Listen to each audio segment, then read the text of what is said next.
परमात्मन् शरणं गच्छामि ता रक्षतु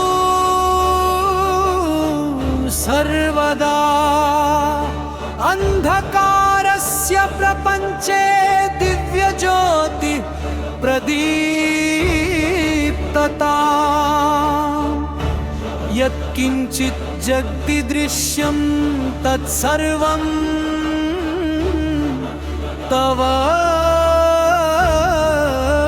अर्पितम्।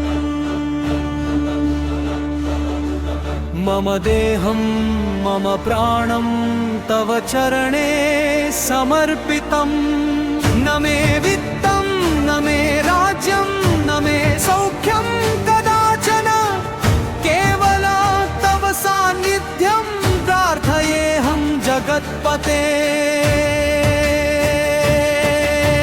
मायाजालं प्रपञ्चस्य लोभं मोहं च दूरतः, आत्मा मे न हि विक्रीयते कस्यचित् धनकारणात्। नैव पापं नैव तापं नैव भयमस्ति कुत्रचित्, यदा हृदये तिष्ठति परमात्मा सनातनः।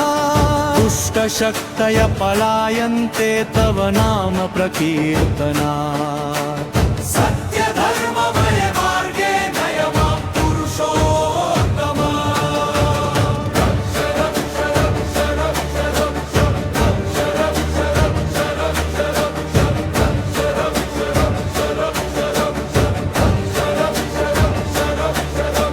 यत्मे अस्ति तत्तव अस्ति न मे किञ्चित् स्वकीयकम्।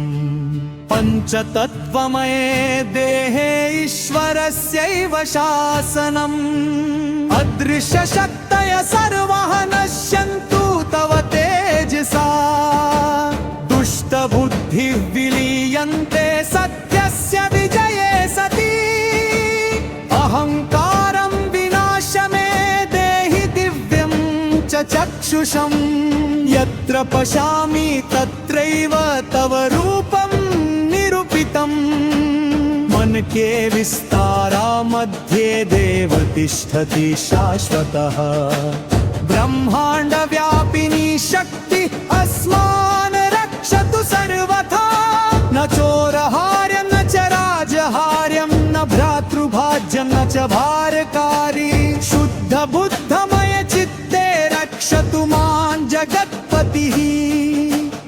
अनन्तकोटि ब्रह्माण्डनायकं हि रक्षकः।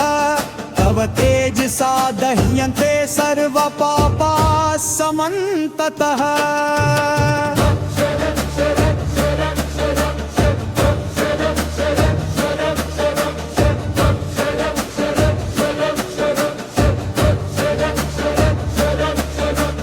लोभपाशं परित्यज्य शरणं तव आगतः। सर्वशक्तिमान विभुहे रक्षकः अस्ति नित्यशः। अशुभं नश्यतु शीघ्रं शुभं वर्धतु सर्वदा। ज्ञानस्य खड्गं धृत्वा यानं हन्तु ईश्वरः। विघ्नराजं विनाश्य मे सुगमं कुरु जीवनम्। अदृश्यपाशमुक्तानां शरणं तं हि शाश्वतम्।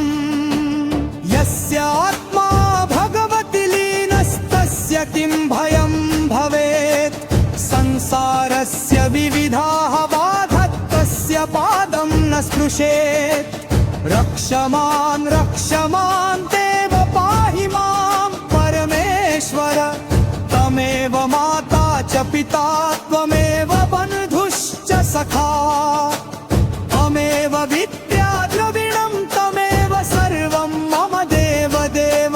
मम हृदयकमले तिष्ठ सदा तव शान्तिदायक।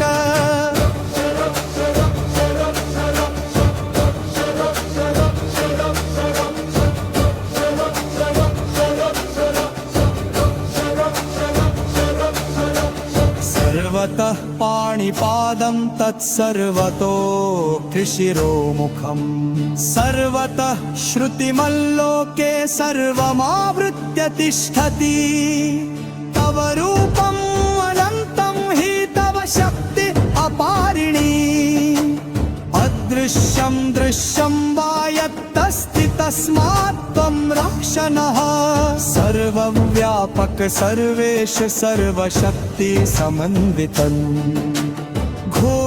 घोरसङ्कटापालेषु पाहि मां भक्तवत्सलल् मम हृदये तव वासः मम कण्ठे तव स्वरः मम नेत्रे तव दीप्तिः मम हस्ते तव बलम् सर्वं ब्रह्ममयं जगत् सर्वं तस्यैव वैभवम् नाहं कर्ता हर्हित्कर्ता तस्यैवाहं न संशयः अहं न जानामि तव महिमानं न च तत्त्वं परमेश्वर शरणं तव प्रपन्नोऽस्मि रक्ष रक्ष जगद्गुरो